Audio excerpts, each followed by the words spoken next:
Hi, this is Scott at Support Bahrain, Rights.com, and Sharif Bassiouni has made some more disturbing comments in another recent interview. He basically has stated that this is in an article that was in Al News, and he stated that he could not find evidence proving crimes against humanity in Bahrain.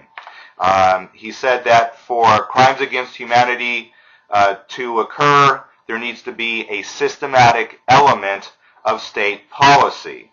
And because he could not find an order from a minister, a military commander, or a police chief, or an agreement between leaders, you did not have proof of state policy.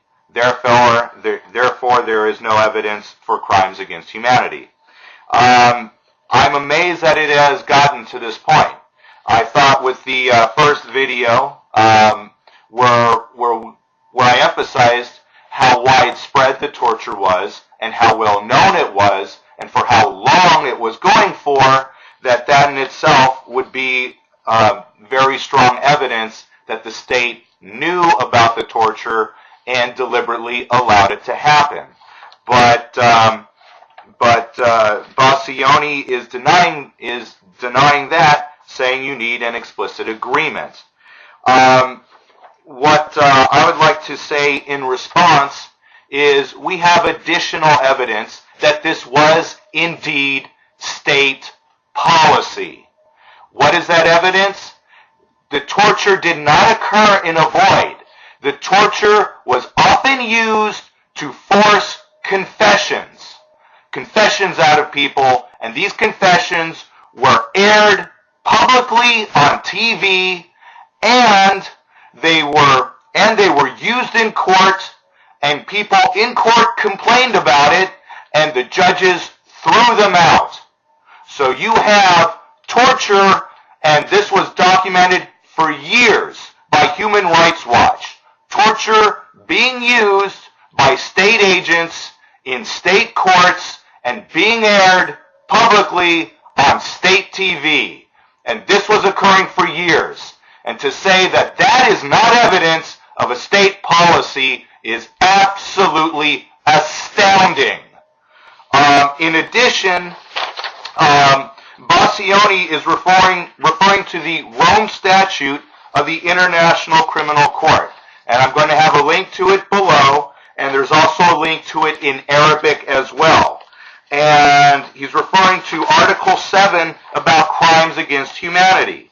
Article 7 also includes enforced disappearances of persons. And it says that an enforced disappearance is where they refuse to give information on the fates or whereabouts of persons with the intent of removing them from the protection of the law, which is exactly what happened in Bahrain in their brutal crackdown, and which is what they used in order to provide cover so that state agents could torture people for months. So you not only have very strong proof of state policy, the fact that torture is being used to extract confessions legally and publicly, and the state actually in court was resisting attempts by people to bring that up, but you also have enforced disappearances as an explicit item as a crime against humanity, which was practiced on a widespread basis in Bahrain. So I find it absolutely incredible, absolutely astounding that he could actually try to come to that conclusion. Now, I'm going to, I might have to make a second video because YouTube usually only gives 10 minutes. I'm going to refer to a number of cases. Physicians for Human Rights, they interviewed people and documented cases in their report. The report is called Do No Harm, and they documented a few cases of torture wounded patients being tortured in the hospital to extract confessions on video. There is also Ali Isa Saqer, who he was tortured to death, but before he was tortured to death, they videotaped. But before he was actually dead, they videotaped him in a confession and aired it on TV. And that was most likely done under brutal torture, because you could see the way his body was afterwards. There was also Ayet Al-Khalifa, the poet, who they also aired her confession, and later on in an interview, she publicly stated that she was pressured to confess under torture and under threats.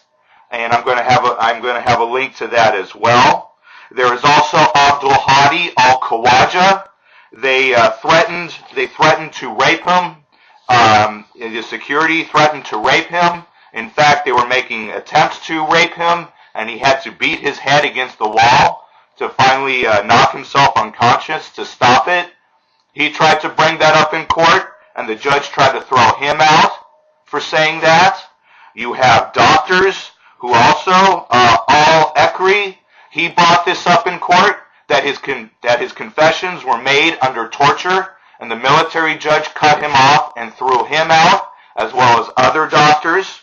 You also have a human rights report called Torture Redux, which had actually, Torture Redux, and actually the introduction of the report on the net, it says, it concludes since the end of 2007, officials have repeatedly resorted to torture for the apparent purpose of securing confessions from security suspects. So you have all of that. So I'm going to go into more detail about all of this in the second video. Another thing that I also wanted to emphasize is that I hope that the Bassiouni and the BICI, I hope they realize that the police, the Bahraini police, actually they don't allow local native Shias to serve on it. They actually import foreign mercenaries from Pakistan and the rest of the Middle East in order to brutally dominate the Shias.